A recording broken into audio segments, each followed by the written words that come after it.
Happy early Thanksgiving to Husker and Jay listeners out there. Hello, everybody. This is the Half Court Press Podcast with Sam McKewon and Wilson Moore on Zoom.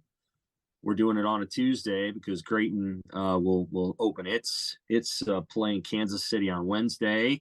Nebraska's going to play Wednesday night. We figured you'd want to hear from us before then. Next week, you will get the new beat writer for Creighton basketball. We'll introduce that person next week. I'll be on that podcast, but then from there, that person and Wilson will take the show. So it should be a lot of fun. How you doing, Wilson? I'm doing pretty well. We're doing this a little early. I think, Nebraska football availability usually isn't until like 11:30. It's been a while since I've been up at 9 a.m. So, doing well. Had to, just had to adjust as athletes and coaches like to talk about. So, yeah. These are the sacrifices that we make. I think I don't know what it is today. Obviously, John Cook's going to be in there. Merritt Beeson, the best athlete on campus, will be talking before Cook, I think, and then we'll get Tony White and the coordinators. But we will we'll first here talk about Husker hoops. Then we'll go to Jay hoops. We're going to talk a little Big East and Big Ten early in the season too. Let's start here. You went up to Sioux Falls. Nice work from up there. Game story, note package, and then a really neat story. Kind of a walk and talk, which was I like. What was it? It's the bus. Did they fly up there? Did they bus up there? They took the bus. Yeah. Wow. Okay. So I'm sure that was a fun trip home. A dominant win for Nebraska in a lot of ways. After the first 3 minutes, Nebraska really flexed its muscles and just pushed Oregon State around. Husker-friendly crowd inside the Pentagon. What jumped out to you about Nebraska's play up there?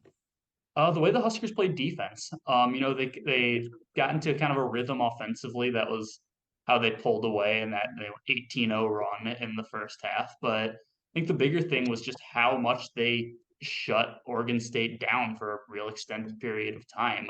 Jordan Pope is a really talented guard. He scored the Beavers' first 9 points and finished with 25, but they were able to contain him for that particular stretch as they pulled away, and especially inside, which was not definitely not the easiest assignment Nebraska's had with Josiah Alec and Rink Mask and Jawan Gary down low. The Oregon State has some big guys. They've a 7'2" guy. They've got 6'10" down there, and those three for Nebraska really controlled the boards. I think the Huskers had double-digit offensive rebounds. They got a bunch of extra chances, got a lot of rebounds, and really kind of pushed Oregon State around for that kind of 11-minute stretch at the end of the first half. Yeah, Oregon State did not appear ready for that grind. Maybe the travel out from Corvallis to Sioux Falls was arduous. I'm still not clear why they agreed to play the game. I thought Nebraska would have a ginormous advantage going into that game because of where it was going to be played. I'm sure Oregon State got there and go, are you kidding me? This entire crowd is Nebraska fans. So it was like playing a road game. And you could tell that after a few minutes, Nebraska got settled in. Maybe they got used to the rims. They started making shots. Jawan Gary off the suspension. First 2 games, this is the guy that played the defense last year. Now all of a sudden he's got an offensive game. He's been really good through 2 games. Yeah, he has been.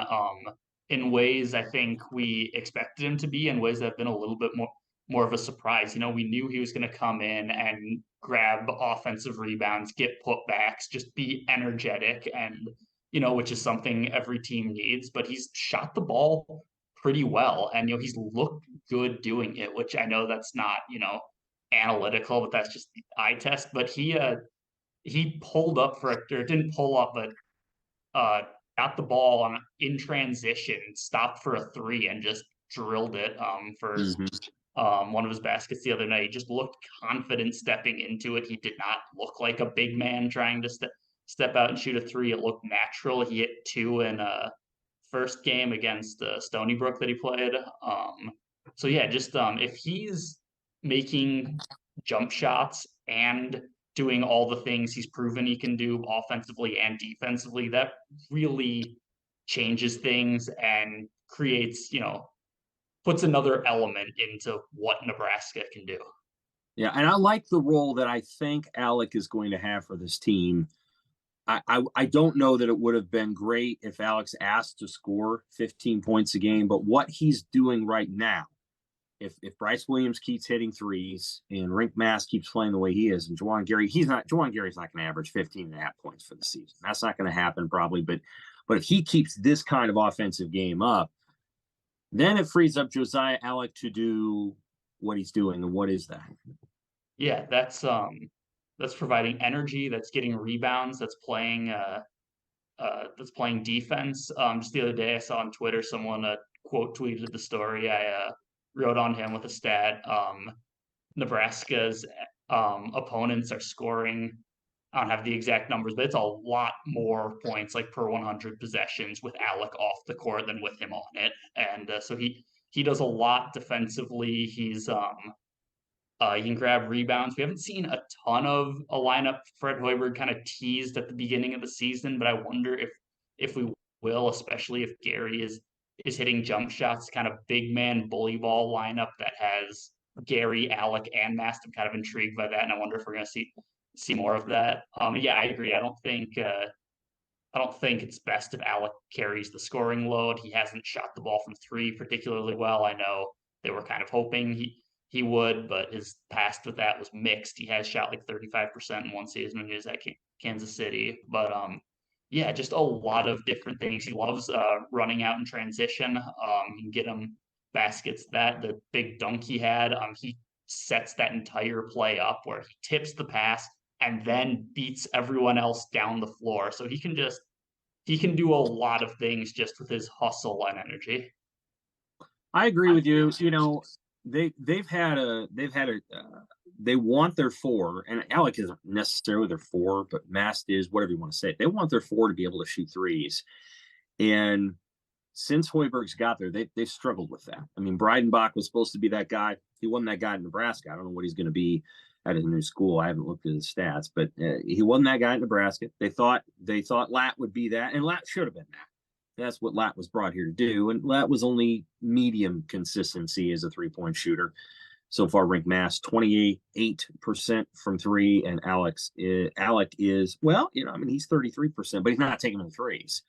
The guy that's been surprising is Gary, and then Bryce Williams has done what he was brought here to do.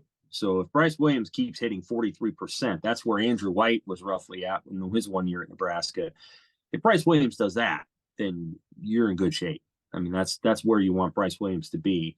I think he's played well early too, and he's a good passer for a guy that's really not designated as the point guard. I think he's played well. In terms of the Big Ten, Nebraska's technically, as of today, we're recording this on a Tuesday morning, technically leading the Big Ten because they have one more win than Penn State, Purdue. And those are the only three undefeated teams in the league. Penn State, couldn't tell you a ton about the teams they played. I do know a little bit about Purdue. I've watched them beat Gonzaga. It looks like an awfully good Purdue team. It looks like they're a little bit better than last year in the backcourt. They're the number 2 team in the country. Am I correct in saying if they go all the way to the end thing here, they're going to play Kansas and it's going to be 1 versus 2 in Maui? Yeah, I think you're right. Yeah, because Kansas played Chaminade last night. That would make sense. Yep. That's what I think. And I think there's a good chance of that happening. As you look at the Big Ten so far, I mean, it hasn't been impressive outside of Purdue and Nebraska. And maybe, I don't think Illinois had a bad loss. I think Illinois scored. I thought Illinois played very well in that game. I thought they played pretty well. And if Coleman Hawkins hits 2 or 3 more shots, I think they win the game. Indiana got boat raced at UConn, but I don't know. I mean, that's a hard place to play. But what have you seen so far from the Big Ten? Yeah, I mean, I've seen it's Purdue and everyone else. I also watched that game against Gonzaga last night, and what really stood out to me is obvious, I mean, Zach Edey is always going to be there. He didn't even play that well last night and still finished with a 20-point double-double, 50% shooting. Braden Smith, I thought was fantastic. He will, if this Purdue team, makes a run in March and, kind of is able to flip the narrative, I think it'll be because Braden Smith took a leap this year. He was great. Expect, right? You Yeah, expect that freshman and yeah, sophomore year. yeah. He was great. He made all the right plays. He plays with a certain edge that is a lot of fun. He had that last year too. But yeah, I mean, Illinois seems intriguing. With that loss to Marquette, Wisconsin kind of saved face last night by beating Virginia. That would have been what their third or fourth loss if they hadn't, but they blew out Virginia on the road. That was a good win. And we'll see about Michigan State. I mean, they came in returning a lot of guys and with a pretty impressive recruiting class. They had the early stumble, but I know I've talked to you about this. I always save my evaluation of Michigan State for later in the year because Tom Izzo turns it on in March. You're right. At the same time, that hurts the Big Ten's overall resume when they does. lose games that they could win. Oh, yeah. And I'm not even saying they should have beaten Duke because I watched that game. And I don't think they should have. Duke seems like a pretty damn good team to me. And they might have the best player in the country too. But the first one, that's a joke loss. Can't lose that game. And so, it hurts the resume. It hurts the league when they're not able to win the games they're supposed to win. And we'll see. Yeah, I mean, I think the Big Ten. We heard somebody talk, and this is true. Nebraska's been through these haunted halls before, where they won 23 games, and I think finished fourth in the Big Ten, and they got a fifth seed in the NIT because the league was so down that it just didn't benefit them. Now the NET is in place, and that might help Nebraska if they ever got to a 23-win season, but the general gist is you want to have a 6 or 7 bid league when you're at 14, and Nebraska's got to be careful. They can't control what other teams do. That's just one thing they can't do unless they're playing them. Maryland off to a 1-3 start. They're not good. They're going to struggle, and that's not that surprising to me. I'm not impressed with. I'm impressed with Maryland's talent. I'm not impressed with Maryland's whatever. I don't even know. Consistency, discipline. They just seem like an undisciplined program to me, and have been since they've gotten to the Big Ten. They just haven't been as good as I think we all thought they would be. I think we all thought they'd be a top 3, top 4 program every year, and they haven't been. They've been hanging out in the 7 and the 8 and the 9 range. As it relates to the Big East is off to a really good start. Now, obviously, an interesting game tonight. So Marquette plays Kansas. Marquette can beat Kansas. They have a better point guard. They may have the deeper roster. I think Kansas obviously has the better post, and they have more talent. But Marquette's got a really good shot. That game's on at 9:30 tonight. I'll be watching that one. Marquette's got a really good shot of winning that game. And if they do, look out. I mean, that's the new number 1 team in the country. You go beat Illinois at Illinois, you've done something. And Marquette would be number 1 in the country if they beat Kansas, especially if they go and beat Kansas and Purdue. So the Big East has been pretty incredible in that way. And I think Creighton's look good. I mean, they're 4-0. They had, I'm sure they were a little frustrated maybe with what game, probably would have been the second game. But I don't think anything about the Iowa game. I thought they played well, and Iowa hit shots, and good for Iowa. And but then, they really hammered Texas Southern, and now they get 2 in a row. They get Loyola Chicago, who I don't think is a very good team. In fact, I know they're not. But the winner, if they win that game, and they will, probably by 20, then they play Boston College or Colorado State. And Colorado State's pretty good. I don't really know how else to say that. I don't know if they're going to beat BC.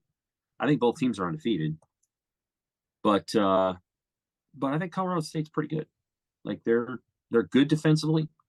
They can score. And they've got a couple of guys on their team that I think are generally dangerous.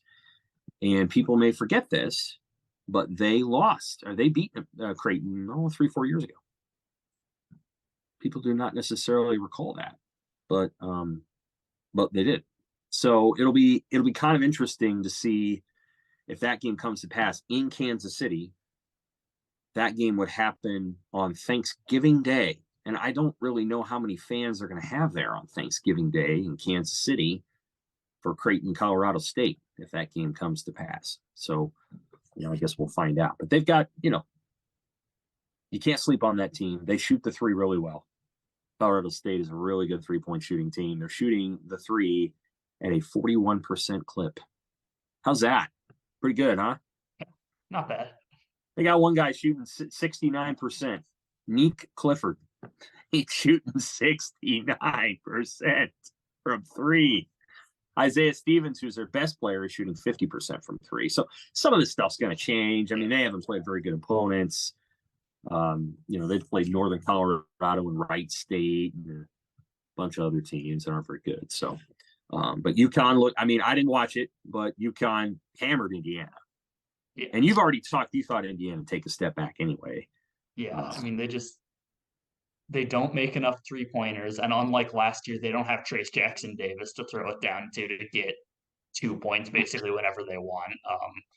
They haven't looked very impressive.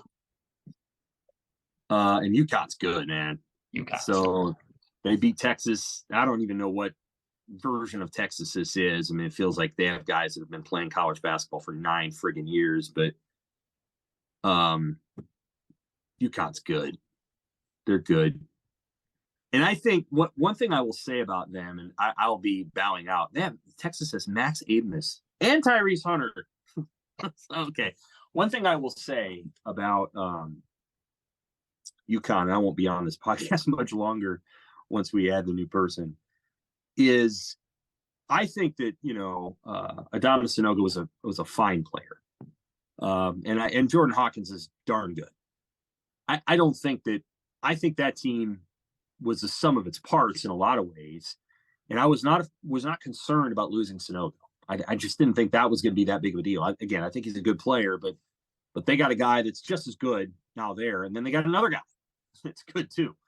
And I don't know. They're going to be awfully tough to beat. I mean, the Big East is really falling into something sweet here. And what's interesting is the Big 12 basically told UConn no. I think they're like, we don't want you. I don't know if that was rooted in the football program. We don't want to travel out there. I don't blame the Big 12 for not wanting to do that.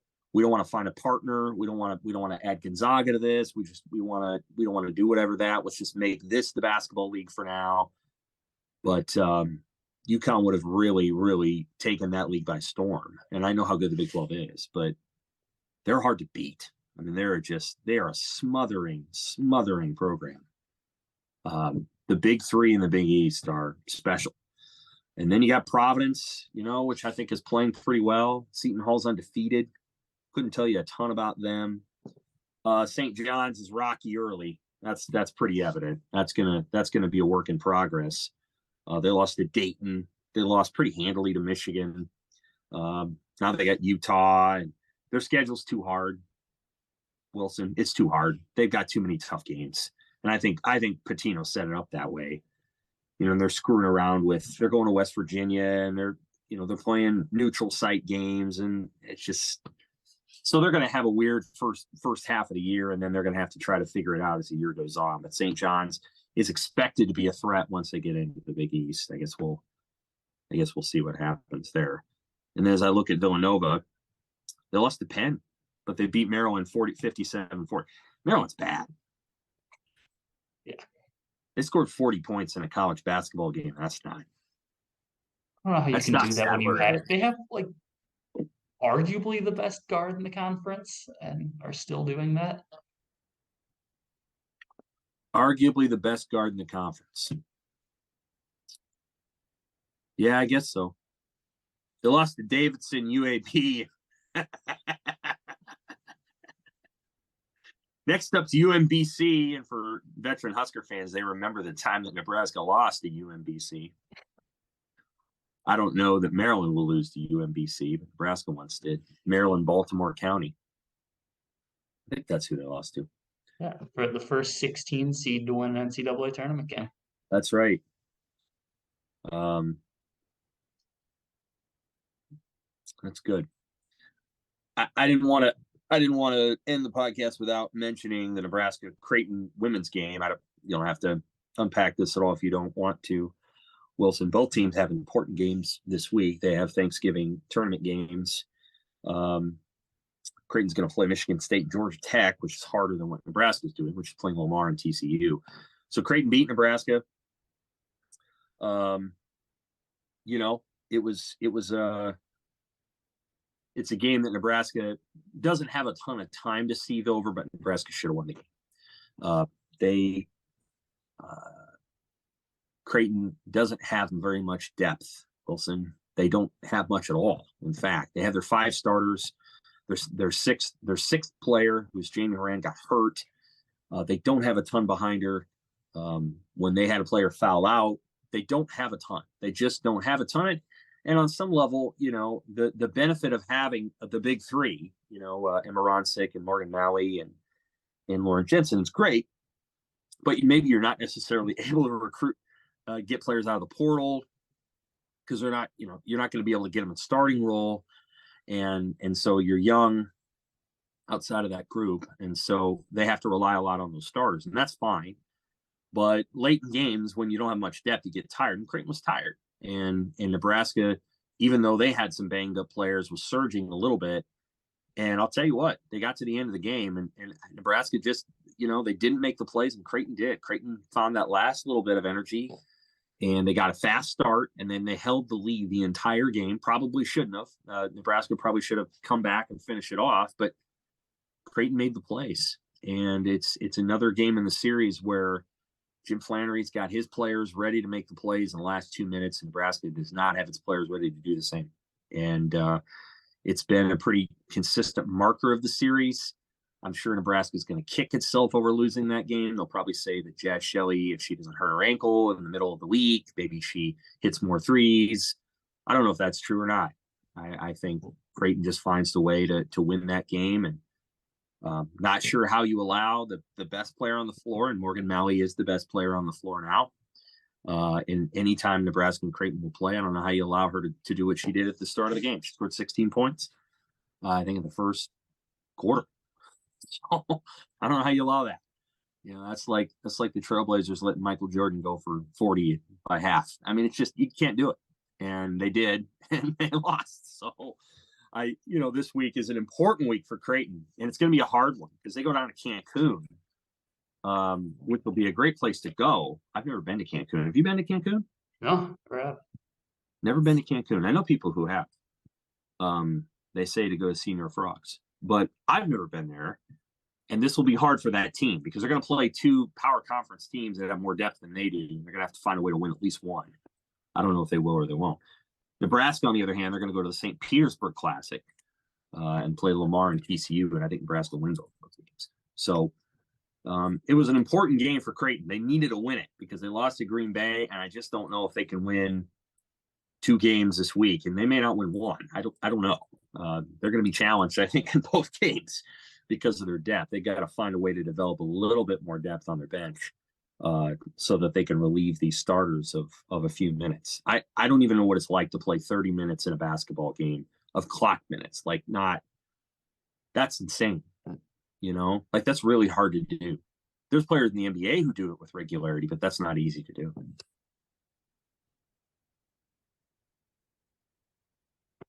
Any parting thoughts? Nebraska plays, who do they play now? Duquesne? They play Duquesne tomorrow. Yep. What do we know about that? I think Duquesne will be the best team Nebraska has seen to this point.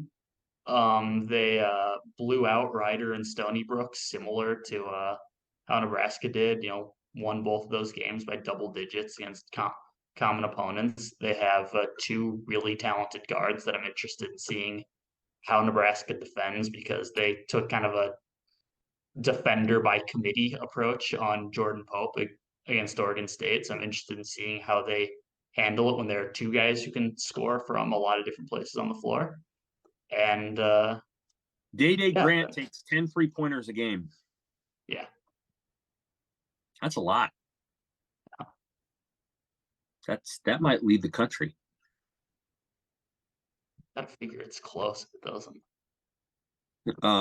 They're not very big. No, they're not. And That's advantage Nebraska. And it would appear, from what I can tell, the largest guys on the team don't play that much. So Yeah, that's a small lineup. Yeah. I don't know. We'll see how it goes. Yeah, Duquesne, what league is Duquesne in? I don't even know. The Colonial? I was gonna say the Patriot League, but don't quote me on that one. Okay. Hey, it ain't my job to know. So, okay. Duquesne. All right. If Nebraska wins that one, then they play Sunday against Cal State Fullerton. I don't know how good they are, but Nebraska should, by all accounts, be 7-0 when they play Creighton. And what a fun thing that would be if both teams are undefeated. And I kind of expect both teams to be undefeated when that happens. I think that would be the most likely outcome. Yeah. Duquesne is in the Atlantic 10. Oh, they're in the A10. Yeah. Sweet. But okay. yeah, I think if both teams take care of business, there's no reason they shouldn't each be 7-0 on December 3rd. My friend, there is a gulf of difference between the Patriot League and the A10. It's a large gap. So it's big as the gap between Purdue and everybody else in the Big Ten. Okay. Last parting shot here. So you think Purdue's gonna win tonight against Texas or UConn, or who do they have tonight? They have UConn. No, because UConn's in New York. They're at Madison Square Garden. Tennessee. Tennessee. So yes. Do you think they're going to beat Tennessee, and then they're going to play who? They're going to beat Tennessee, and then give me Marquette over Kansas. I think we see Purdue, Marquette, the winner of that, the number one team in the country the next week. Number one team in the country. College basketball is pretty darn sweet at the end of college football season. For Wilson, I'm Sam. Thank you for listening to the Half Court Press podcast. We'll be back next week with the new beat writer and previewing, yes, the big game. Nebraska. Great. Take care.